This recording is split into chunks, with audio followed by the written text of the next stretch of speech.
As the moon stands to kiss calm seas and naked treetops, to unfold secrets of the unheard and the unseen, so does my mind, body, and poetry.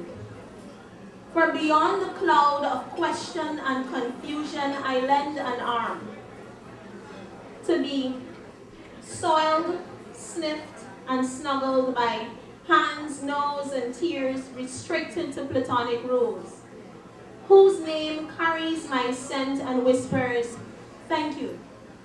Thank you for listening, believing, understanding. Then I remember what got me there in the first place.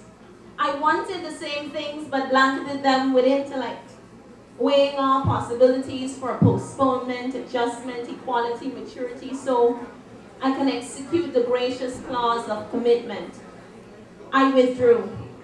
I withdrew to escape the breath of hurt and loss shed on my shoulder, a reality I played in my head over and over.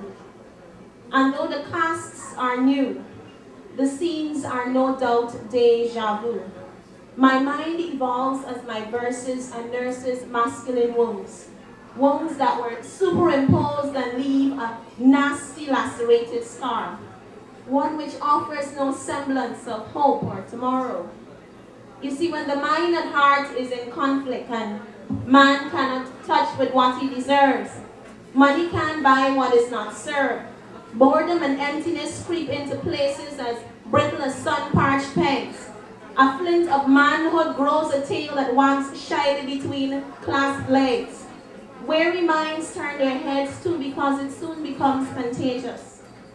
But as long as I'm able, I'll always have a clean shirt in my bag. My face wouldn't be worn sad.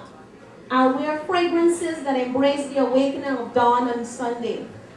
Prepare a bed for the head that may go astray, and drive words of counsel to the heart that is in dismay. In other words, I'll stay, because you call me friend.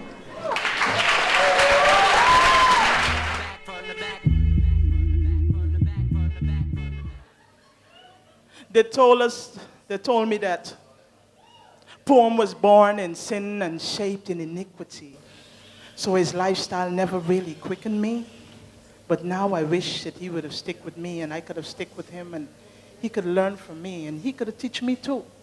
Then I'll see how his life goes and I'll know all about his life woes because I'll be seeing the world through his eyes. So some of the tears I shed would be from his cries and my chest would get puffed up with his pride.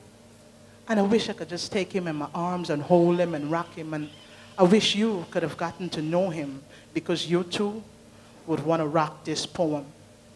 You see, Poem was born in the streets where the lights would glow, and even his mother did a flojo every time he showed. And his father gave him that Penny Hardaway, fade away, and he thought he had to fade away because there was so much gray and no silver lining, and there was no real parental tie that bind him, and no one ever tried to find him. And I wish I did, and I wish they did, and I wish you could have gotten to know him because you too would have want to rock this poem. But then Poem met a flower who rocked him with those I love yous and I need yous and only I am trues. And he held her in his arms as she sang these blues because Poem loved her for saying this. But this flower had a death grip and her petals blossomed venom spit. But Poem never sensed it, so he never used the gloves when he boxed it. And the flower never warned him that she was toxic. She could have used her life to protect him, then you would have got a chance to know him, and then you definitely want to rock this poem. But then Poem had to go on his own terms, and he had to nurse his own wounds and treat his own burns, and even when those hands were stern, it never changed the yearning in him to challenge the universe. That's why his knowledge was universal, and he found personal satisfaction in everything he did. Damn, we all could have learned from the way he lived, but even before he became a victim, We kept him at arm's length, and that was a fact. But thank God, he never saw those looks in our faces because he was always watching our backs. Now Poem is not. And we could never get a chance to tell him that we love him. But if you, any of you, have a poem, make sure every day that you rock them. Thank you.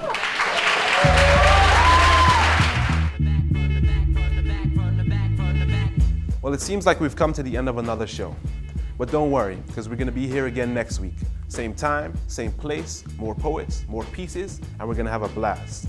And if you're really into poetry, you can catch our next live show at Upscale Restaurant in collaboration with the Guyana Red Cross. It's going to be called Getting to Zero. Come check it out and enjoy your night.